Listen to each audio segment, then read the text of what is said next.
Saya mau bicara sedikit khususnya tentang KTKRN. Nanti kita sudah berikan rilis atau sekedar kerangka acuan tentang yang judulnya saya buatkan itu tentang kriminalisasi BMI tanpa KTKRN. Nah, yang paling pokok sebenarnya pertama kali muncul yang dialami oleh kawan-kawan BMI di seluruh negara penempatan adalah kabar berita yang didapatkan mereka dari internet, dari salah satu situs yang menyatakan bahwa TKI atau BMI wajib memiliki KTKRN, kartu tenaga kerja luar negeri. Ya. Apabila ada BMI yang tidak mempunyai KTKRN, ini si BMI, kawan-kawan BMI ini sama dengan sebagai apa? Penjahat yang diancam hukuman penjara dan denda miliaran rupiah. Sumbernya dari mana? Kalau saya baca dari situs, saya bisa buktikan, kawan-kawan juga bisa buktikan, itu dari Kepala Badan Nasional Penempatan Perlindungan TKI. Apakah informasi itu benar? Kalau kita mengacu kepada dasarnya, dasar hukumnya, Undang-Undang Penempatan Perlindungan TKI di luar negeri, nomor 39 tahun 2004, itu sama sekali tidak benar, menyesatkan, membuat kawan-kawan di luar negeri jadi takut pulang. Kalau saya pulang gimana? Nanti saya ditangkap, dipenjara, didenda miliaran. Itu yang dialami kawan-kawan.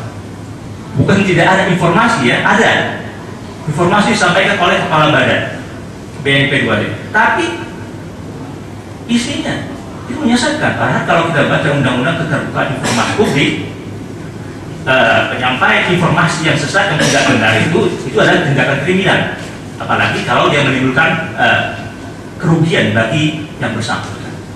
Apakah ada kerugian yang dialami kawan-kawan BNI? Jelas ada dong. Ketika dia pulang, ini dulu perkaranya begini. Setelah dia pulang, kalau nggak tahu dia itu ada larangan begitu ya, ada semacam sanksi pidana denda miliaran itu, dia pulang cuti ke Indonesia. Hongkong kah itu, Taiwan, Singapura, Korea, Arab, Malaysia gitu ya, pulang. Nah dia mau balik lagi ke luar negeri, ke negara penerbangan. Nah di maskapai penerbangan dia tuh disuruh buat KTKRN dulu, tidak boleh. Andai kata ada maskapai penerbangan yang mengizinkan memberikan check-in atau boarding pass, dia kan akan berhadapan dengan imigrasi, misalnya di Bandara Soekarno-Hatta. Imigrasi pun itu tidak mau meloloskan atau melaksanakan tugasnya memberikan cop tanda keberangkatan, kecuali TKI atau BNI yang bersangkutan mempunyai KTKRN. Dengan kata lain, secara hukum, dari kacamata hukum ini sebenarnya suatu cekal pencegahan dan akal, kalau kawan dan kawan tahu ya.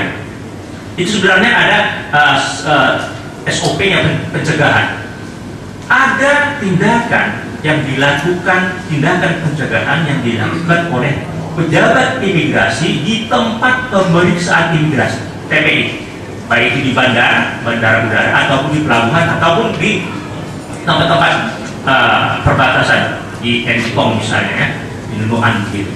Nah, ini cekal pencegahan yang dilakukan oleh pejabat imigrasi tanpa dasar hukum sama sekali. Karena kalau kawan-kawan tahu kan gampang, untuk cekal seorang warga negara sesuai undang-undang keimigrasian harus ada yang namanya daftar cekal. Siapa yang dicekal? Misalkan yang kalau umumnya kita tahu kan ini koruptor itulah, pejabat, menteri, si A misalnya, dicekal oleh siapa yang dicekalnya? Siapa pejabat mana yang mempunyai kewenangan mencekal? Kan ketua KPK. Ketua, bagaimana prosedurnya? Ketua KPK kan sudah harus tahu data yang bersangkutan yang akan dicekal. Si A ini foto, ini data identitasnya oleh pejabat yang punya kewenangan hukum, dalam hal ini ketua KPK. A ini namanya dibuat surat pencekalan. Surat pencekalan ini, setelah itu Ketua KPK membuat surat lagi permohonan kepada Menteri Hukum dan HAM atau Dirjen Imigrasi supaya memasukkan nama yang bersangkutan dalam daftar cekal. Apabila sudah ada daftar cekal dalam sistem online keimigrasian, barulah boleh seorang warga negara itu dicekal, kan gitu. Tapi bagaimana dengan nasib TKI atau BNI? Dia sudah memenuhi standar, daftar cekal tidak ada. Semata-mata tidak mempunyai kartu tenaga kerja luar negeri, dia dicekal. Nah, ini banyak kasus terjadi. Saya sendiri memahami, mengalami, mendampingi mereka. Karena banyak kasus itu dari LBH Jogja, saya terpaksa juga melalui keterbukaan informasi mengirimkan surat, ingin tahu sih, oh iya gitu ya kalau orang Jawa bilang, apa sih dasar hukumnya imigrasi melakukan pencegahan atau cekal BM ini? Apa dasar hukumnya? Kok bisa? Nah ini tadi. Kembali tadi persoalan informasi yang sesat. Itu adalah informasi sesat dari kepala TNI. Kita temukan juga, ini saya dapatkan dari kawan-kawan BNI yang dari Hong Kong ketika dia mengurus KTK di BPT. Ini selebaran yang terutama deputi penempatan KTKRN, deputi penempatan BNPWK. Di sini juga disebutkan TKI yang tidak mempunyai KTKRN itu dia ancaman pidana, penjara.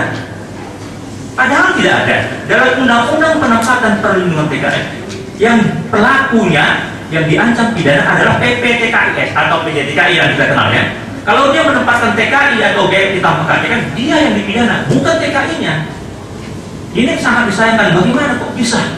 Selebaran resmi. Bahkan juga ada banner.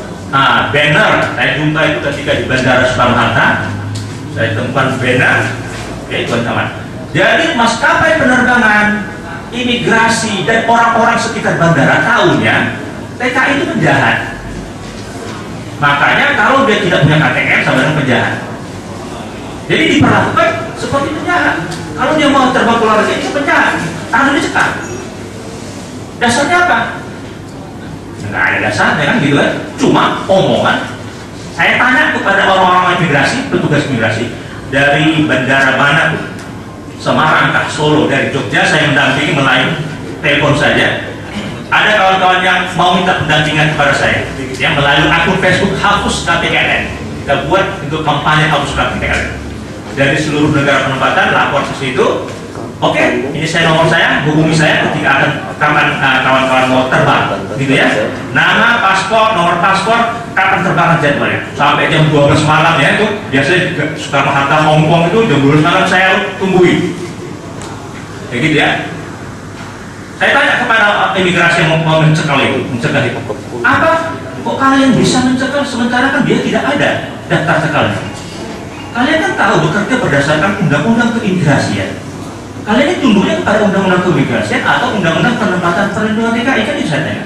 Apa SOP kalian, standar operasional prosedur untuk melakukan pencegahan?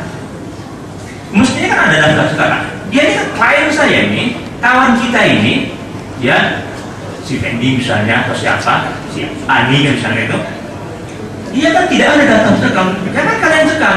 Kalau mau cekal, saya minta pejabat imigrasi itu mengeluarkan surat keputusan tata usaha negara, ketul, basiking istilahnya itu. Isinya apa? Si Ani TKI ditolak. Alasannya apa? Mereka tidak mau memberikan surat penolakan secara resmi. Kan aneh.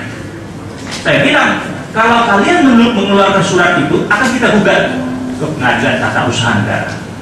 Ini kan sesuai undang-undang administrasi publik dan lain sebagainya, pelayanan publik kan begitu. Hak warga negara untuk mengajukan gugatan kepada pejabat pemerintah.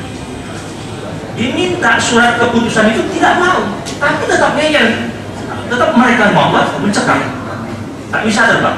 Ini sangat merugikan. Ada yang tidak bisa buat KTK itu lagi persoalan karena ada persyaratan. Nah ini ada informasi lagi yang kacau. Misalkan apa? Apa sih syarat-syarat membuat KTK ini? Saya saja yang belajar ini secara khusus, secara detail dari sisi hukum. Kalau ditanya kawan-kawan BNI dari seluruh dunia, apa sih Pak syarat-syaratnya? Wah, saya juga tidak tahu. Ketika saya buat panduan di Kompasiana itu ya, karena beda-beda. Kenapa? Sederhananya begini. Setiap tahun, ya, mulai 2011, Kepala Badan mengeluarkan surat edaran tentang persyaratan syarat membuat KTK. 2012 dikeluarkan lagi. Loh, jadi kok berubah-ubah kan gitu kan? Mungkin Mei ini pun 2013 akan tambah lagi syarat tambah. Sudah tambah, Jadi informasi kacau. Saya kan harus bagi kawan-kawan TKI sebagai warga negara ini kan butuh kepastian. Informasi yang kacau begini, informasi yang menyesatkan ini pada akhirnya sangat merugikan, bahkan melanggar hak asasi manusia bagi kawan-kawan yang bekerja istilahnya TKI itu tadi di luar negeri. Ini merupakan pelanggaran hak asasi manusia.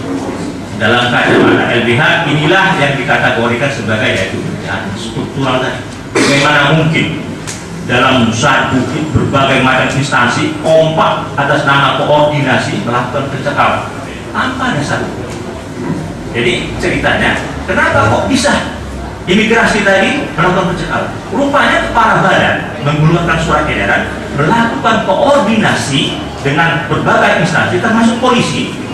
Ini loh TKI, undang-undang wajib punya KTKN, itu benar.